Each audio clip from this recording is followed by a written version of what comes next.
Hi, welcome to the Listen Up Grow podcast, your daily LGBTQ plus news podcast. I'm your host, Zach Randles-Friedman. Today is July 9th, 2026. There's a lot happening, so let's get right into it. Our first story is New Jersey signs a major win into law for trans and reproductive care. So let's start off with some genuinely good news.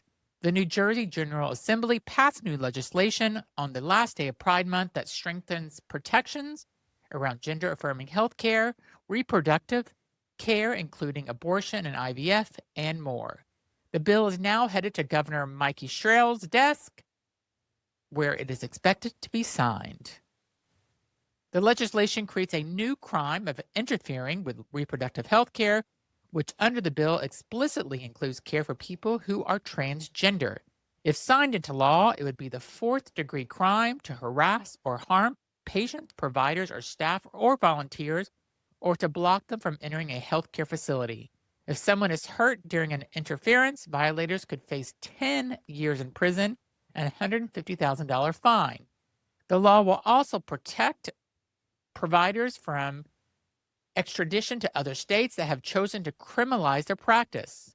New Jersey crossed the finish line on June 30th, the very same day the Supreme Court issued its ruling in West Virginia versus PBJ case, curbing trans rights in sports. So while the Orange Convicted Felons administration was celebrating one attack, New Jersey was building a shield, and that is the energy we need.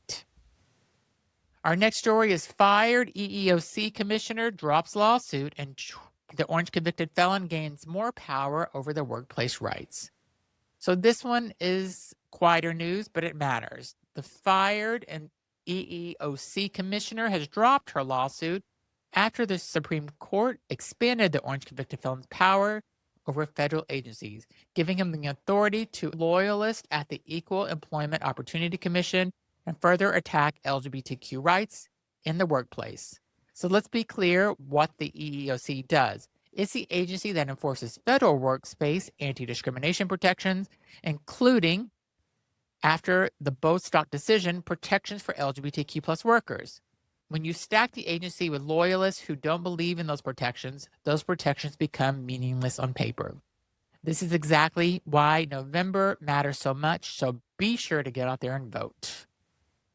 Our next story is nearly half of Americans who left religion cite treatment of LGBTQ plus people. So here's a piece of data that makes me really think. Nearly half of Americans who have left religion cite the mistreatment or rejection of LGBTQ plus people as an important reason for walking away.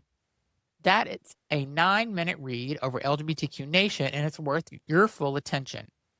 The idea that so many people looked at how their church, their temple, and their faith treated queer people and said, no, I'm out, is validating and heartbreaking. Validating because it means people see us, heartbreaking because it means so many people experience that rejection firsthand. If you have left your faith because of how you were treated, because of how they treated queer people, you're not alone. If you stayed knowing the cost, that took you courage too.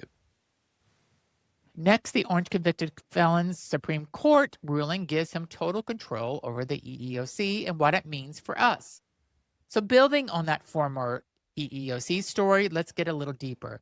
A recent Supreme Court ruling gives the Orange Convicted Felon the authority to install loyalists at the EEOC, which advocates say will be used to further attack LGBTQ rights. The EEOC has already been gutted. Federal courts have noted that the agency's decision to stop investigating discrimination complaints based on gender identity is, in the judge's own words, deeply troubling, but ruled that courts lack the authority to review it. So the agency stops protecting you. The courts say they can't force it. That's the squeeze. This is part of the systematic dismantling. When institutions designed to protect you are handed to people who don't believe you deserve protection, that's when state-level wins like New Jersey's Shield Law becomes lifelines. Our next story is the Patriot Front showed up at Pride and a photo went viral. A photo of an encounter involving the white nationalist group Patriot Front went viral this week, adding to the wave of intimidation directed at Pride events this season. We don't need to give these people more oxygen than necessary, but we do need to name what they are. Domestic extremists who target the LGBTQ plus community, Their presence at Pride events isn't spontaneous, it's coordinated and intentional. It's happening in an environment where federal protections for our community are being stripped away one by one.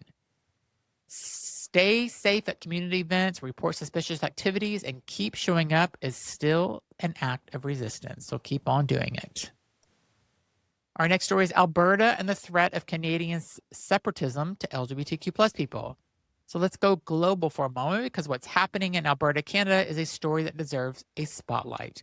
A major piece exploring what Canadian separatism could mean for LGBTQ people in Alberta was published this week, and asking the question, if Alberta separates from Canada, what happens to queer people then?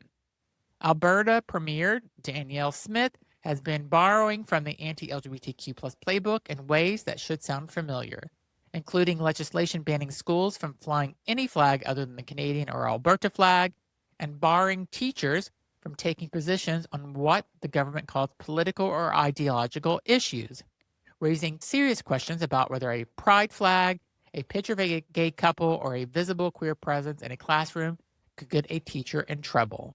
For our queer community and our Canadian family, especially those living in Alberta, we see you, and this is a global fight, and we will keep reporting on to this as we get more details on this story. Who thought Canada would go that direction? Next, Heartstopper ends, and the finale film is almost here. And we have to end on something that gives us all the feels. After 10 years, July marks the end of Heartstopper, both on the page and on the screen. The final volume of Allison Osmond's beloved graphic novel series is out now, following Charlie's campaign for head boy and Nick's preparation for college. And the Heartstopper Forever film hits on July 17th. Heartstopper has been a light and a dark for so many queer kids and adults over the past decade, a series that centered queer joy, queer love, and queer community without trauma porn, without tragedy as a plot device, just two boys figuring out that they love each other, and that's all that matters, and that's all that they wanted to figure out. 10 years and what a run. It was such a great show, and I can't wait to watch the final. So thanks for listening to Listen Up Girl for Thursday, July 9th, 2026. If you got something from today's episode, please subscribe or follow on Apple, Spotify, or whatever platform you're listening to, and leave us a rating and review. It only takes about 30 seconds, and it genuinely helps more people find us. Share this episode with someone in your life, and follow me on Instagram and YouTube at The Real Zach RE. And I'll be back tomorrow with more news. Take care of yourself, and see you back here tomorrow with the latest.